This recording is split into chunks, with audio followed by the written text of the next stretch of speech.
j'ai pas voulu annoncer ça d'avance. Je n'ai pas voulu annoncer ça d'avance. Pour tout le monde, c'est parce que les gens n'aiment pas trop les sujets très bibliques. Hein?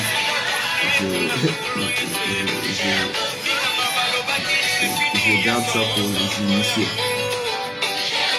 Pour ceux qui aiment la parole, pour ceux qui aiment la parole de Dieu. Shalom, shalom.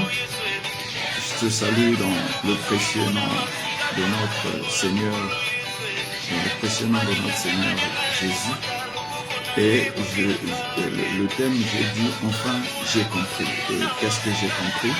C'est que je trouve rapidement une Bible, voilà. Nous allons partir dans le livre de Matthieu 22. Matthieu 22. Voilà, Matthieu 22.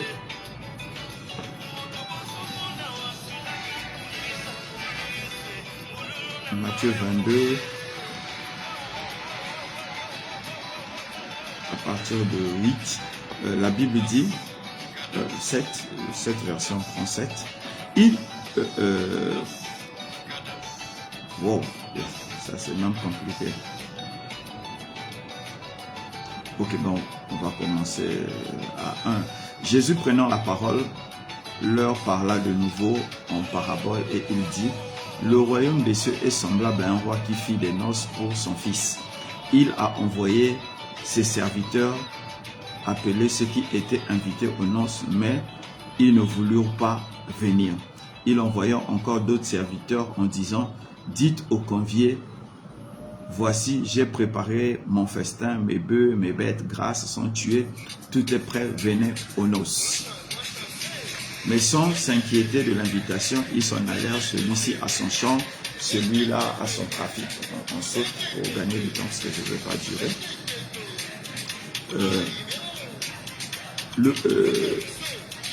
On passe au 7. Le roi fut irrité, il envoya ses troupes et fit périr ses meurtriers et brûla leur ville. Alors il dit à ses serviteurs, les noces sont prêtes, mais les conviés n'étaient pas dignes. Alors, allez dans les carrefours, appelez aux noces tous ceux qui s'y trouvent. Ses serviteurs allèrent dans les chemins, rassemblèrent tous ceux qui trouvèrent méchants et bons, Et la salle de noces fut pleine de convives. Alors le roi entra pour voir ceux qui étaient à table. Il aperçut là un homme qui n'avait pas revêtu un habit de noces. Et il dit, mon ami, comment es-tu entré ici sans avoir un habit de noces? Cet homme eut la bouche fermée. Alors le roi dit aux serviteurs, liez-lui les pieds et les mains et jetez-le dans les ténèbres de dehors. Ainsi de suite, il y aura des cris, de tout ça. Ok, amen. Et ce passage de la Bible, pour moi, pendant un moment, était un sujet de réflexion. Parce que je me disais, mais comment se fait-il que le Seigneur, comment se fait-il que dans l'histoire du Seigneur, il dit lui-même que ceux qui étaient prévus pour les noces ont refusé l'invitation. Et maintenant, il dit à ses serviteurs, au hasard, allez partout, ramasser les gens et emmenez-les pour qu'ils mangent.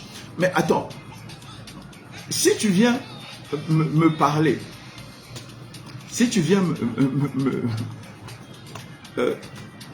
si tu viens me parler et que tu viens m'inviter à une fête et que je n'avais pas prévu cette fête, en temps normal, je viens tel que je suis. En fait, c'est sans condition. Mais pourquoi quand le roi voit quelqu'un qui n'avait pas les habits de noces, il dit à cette personne-là, mais tu ne mérites pas d'être là, on te chasse. En fait, ce qu'il fallait comprendre dans ce proverbe, tout a été prêt. On a dit aux gens, la nourriture, la boisson, tout est prêt. Allez vous apprêter et venez faire la fête. Celui qui trouvait qu'il avait les habits pour partager la nourriture du roi, partait tranquillement et mangeait. Mais celui qui savait qu'il n'était pas prêt, il devait aller se préparer et venir pour se mettre à table avec le roi pour pouvoir manger. En fait, ce que moi j'ai compris dedans, c'est ce que les Juifs ont fait dans Matthieu 5, 35. Le Seigneur Jésus dit, vous sondez les Écritures en croyant trouver en elles la vie éternelle. Or, ce sont ces Écritures-là qui rendent témoignage de moi. Je crois que c'est ça. Ce sont ces Écritures-là qui rendent témoignage de moi. Les Juifs ont fait quoi? Ils sont allés dans la loi de Moïse et ils sont allés trouver des excuses pour ne pas accepter le message qui leur était annoncé. Alors que celui qui leur annonçait le message dit, vous ne trouverez pas la vie éternelle dans les livres de Moïse, parce que je suis, moi, la vie éternelle. Je suis, moi, la vie éternelle. Tu dois comprendre, en fait, ce que, pour comprendre ce que je veux dire, c'est ceci. Dieu, quand il a rencontré Moïse, pour libérer les Hébreux.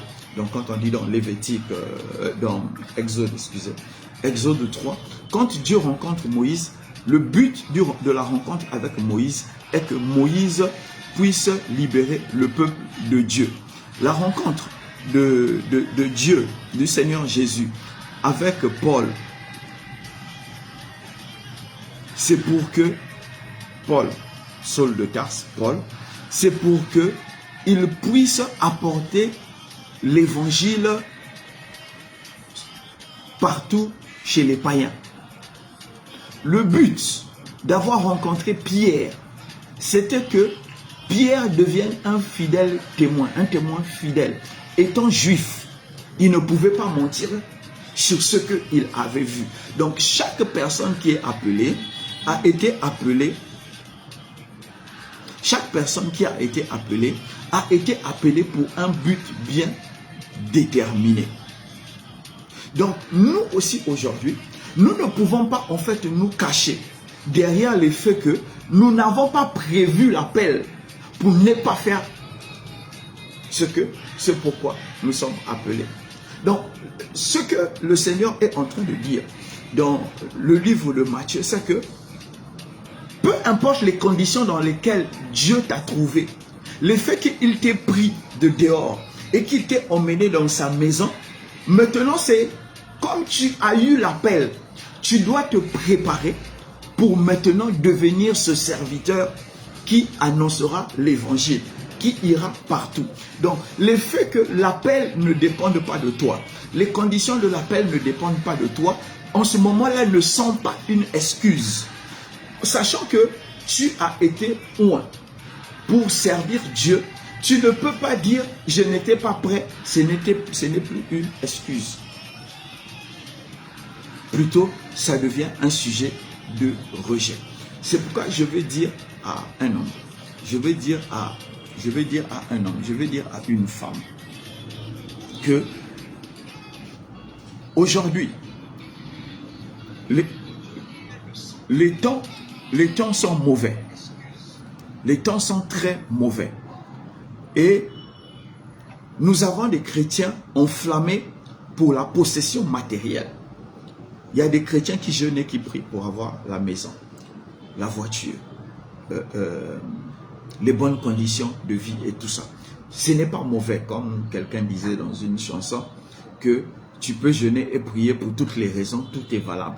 Mais en ces temps de la fin, nous devons plutôt jeûner et prier pour que notre âme soit disposée à recevoir l'appel, à recevoir l'écoute, à être disposée à mieux servir Dieu. Car dans les temps de la fin, comme Paul pouvait le dire à Timothée, que beaucoup vont se refroidir à cause de la cupidité, à cause des attraits de ce monde. Aujourd'hui, il y a des voitures plus belles les unes que les autres. Il y a les maisons plus belles les unes que les autres. Ce ne sont pas les conditions pour ne pas être prêt. Car aujourd'hui, on peut mourir à n'importe quel âge. Et on peut aussi passer à côté à cause des distractions. Donc, tout comme le roi, dans Matthieu 22, t'a dit, viens participer au souper, à la fête, dans ma maison. Et il t'a dit, viens seulement. La seule condition est que tu m'aies entendu te dire, viens. Aujourd'hui, Jésus est en train de te dire, là où tu es, viens tel que tu es. Tu as des fétiches, tu as des scarifications, tu as des maladies, tu as des manquements. Tel que tu es, viens. Et dans la maison du Seigneur, tu seras guéri. Maintenant, si tu viens dans la maison du Seigneur et que tu refuses d'être guéri, tu seras jeté dehors. Pourquoi je te parle, mon frère? Je te parle, ma soeur. Je te fais cet appel. Tel que tu es, le Seigneur t'appelle. Comme tu es, le Seigneur t'appelle. Avec tes hauts, tes bas, tes manquements et tes acquis, le Seigneur est en train de t'appeler tel que tu es. Et écoute cet appel. Pourquoi cet appel t'arrive aujourd'hui? C'est parce qu'il veut faire quelque chose avec toi. Et il veut faire quelque chose pour toi.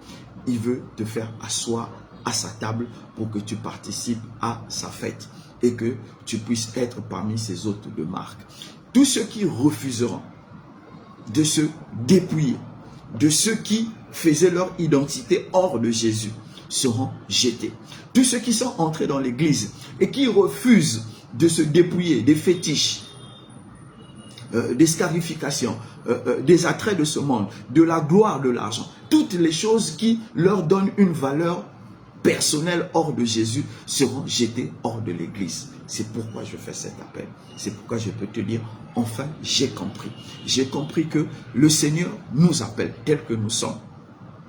Mais nous devons accepter d'être transformés avant de manger à ses noces. C'est comme je disais, je n'étais pas là pour durer. Je voulais juste parler à ceux qui aiment la parole de Dieu et lancer cet appel. Mon frère, ma soeur, un fétiche ne peut pas te sauver, mais l'appel du Seigneur peut te sauver. C'est vrai qu'aujourd'hui, nous avons tous besoin de l'argent, mais l'argent ne peut pas te sauver. Ton âme ira où quand tu mourras? C'est pourquoi le Seigneur te fait cet appel. Mon frère, ma soeur, toi qui es rentré déjà dans l'église, est-ce que tu es en accord avec le maître de maison? Est-ce que quand le maître de maison va te voir, il verra que tu as les habits de noces? Il est encore temps aujourd'hui de pouvoir accepter d'être transformé et de prendre la nature du Christ, qui est la nature qui fait plaisir à Dieu. La nature qui sauve ton âme. Shalom, shalom. Que Dieu te bénisse et que Dieu te garde. C'était juste un petit extrait pour ceux qui aiment la parole de Dieu comme moi. Shalom, shalom. Que Dieu vous bénisse. Est-ce que quand le maître de maison va te voir, il verra que tu as les habits de